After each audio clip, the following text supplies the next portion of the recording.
Sabay-sabay natin alamin ang mga kaganapan na nangyayari sa ating bansa.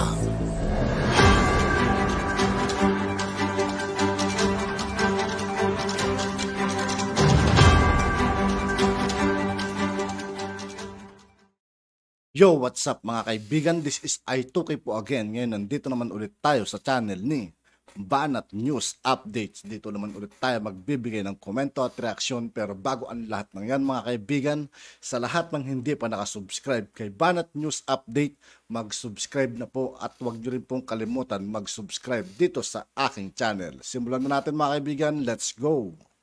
Your Honor. And if you're not able, Mr. Chair, Director General, na gawin lahat ng mga bagay na ito, that you are willing to resign your position. Mr. Chair, I serve at the pleasure of the Filipino people and the President and the Secretary. I'm willing, if told, to resign. Gandang araw mga kaibigan. Ito, mainit na usap-usapan. Willing na mag-resign si General Katapang kung sasabihan siya ng malakas. Dapat imbestigahan maigi ito mga kaibigan bago siya mag-resign o bago siya alisin. Kasi parang may anomalya talaga yung mga kaibigan para sa akin na mga kaibigan. May sabwatan nangyayari mula kay Angelina Bautista at dito kay Katapang. Kanyang ng appointing authority. So ang tanong, sino ang ipapalit kay General Katapang?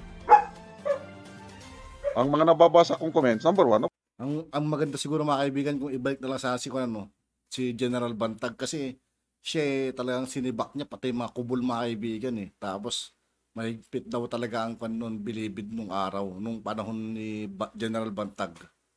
Of course, ang ating DG Bantag na ibalik. Kailang may impediments dahil may kaso sa korte. So kung hindi pwede si DG Bantag, sino ang may tapang malasakit katulad ni DG Bantag na uupo sa Bucor?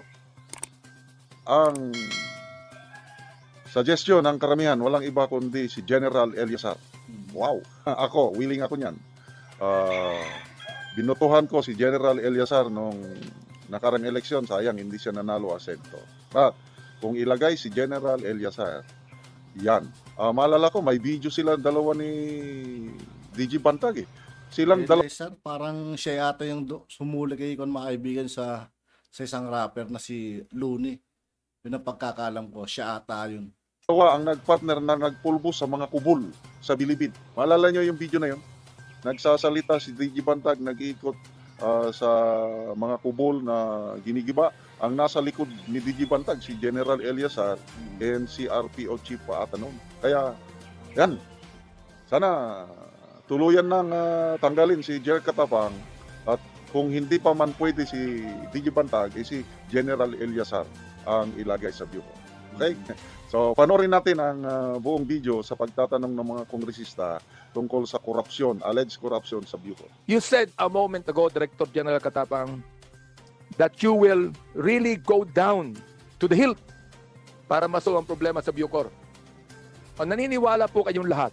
For example, like ang sinabi po ng ating general dito, sino ba yung naakusahan ng korupsyon? Correction, Senior Inspector Abila Henry, sir. Kayo po ay naakusahan ng korupsyon, Mr. Chair. Wala pong totoo, naakusahan lang kayo, hindi naman talaga totoo di ba? Opo. So, Mr. Chair, ibig sabihin niyan, Director General, at ikaw, Madam Angie Bautista, sapagkat ikaw ang nag-file ng investigasyon, na meron talagang malalim na korupsyon sa Bucor. Chair. Inaamin mo. Yes, sir. Meron po. At hindi ka kasama ron, Chair. Hindi po ako kasama, sir. You are under oath. Sir, I am under oath, Your Honor. Okay. So, the Director General, ano po ang balak niyong gawin sa korupsyon sa Bucor? I will continue my reform agenda at lahat po ng makakasuhan. Of course, I will submit the report. Marami na po ako tinanggal na sa serbisyo. Discharge for dishonesty I will submit the report na may effort naman po, Mr. Chair, Your Honor. Therefore, Mr. Chair, Director General, heads must roll. Yes, Mr. Chair, Your Honor. I And will if do you're that. not able, Mr. Chair, Director General, na gawin lahat ng mga bagay na ito, that you are willing to resign your position. Mr. Chair, I serve at the pleasure of the Filipino people and the President and the Secretary. I'm willing, if told, to resign from my position. But right now, I will not resign because I have a duty, a task to do, and please give me more time because sinalo ko lahat itong problema nito, Mr. Chair, Your Honor. Yeah, Mr. Chair, I salute you in saying that. I salute you in saying that. Hopefully, Mr. Chair, that you will be serious enough to be able to check on the corruption of Bucor. Why? Look, this Congress is giving you all the budget you need. At sinabi ko, Mr. Chair, nung last hearing natin, nais pa nating dagdagan ang budget upang magawa nyo na ang dapat yung gawin. Pero, sa hearing na ito, nakikita ko na nagtuturuan kayo dito. Hindi ko alam kung sino dapat ang i-blame dito. You're blaming each other. And then all of you are saying that none of you is corrupt. Oh, para bang nakikita ko, kung hindi lang sa mga PDL, magmo-motion akong gawing 1 peso ang budget ninyo. I'm going to look into your report. But Mr. Chair, Madam Chair, Director General, before the budget hearing of Bucor starts, I would like to see that report. Can you promise that, Director General? Yes, Mr. Chair, Your Honor. I will do that before the budget hearing. Mr. Chair, ito lang huli. With the attitude that I see in Madam Angie Bautista, even in this hearing, I do not believe that she is telling all the truth. Marami pa tayong panahon para makita tayo rito.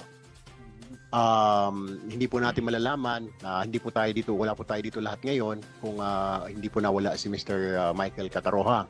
And what was kind of confusing and sad because even the Secretary of Justice was not informed immediately, Madam Chair. He was informed a couple of days later when he was missing. So my point right now, Madam Chair, is like I just hope that through this investigation, to this inquiry, we'll be able to find a solution and put an end to this ongoing problem of the New Bilibid prison of our Bureau of Corrections. It's always like this.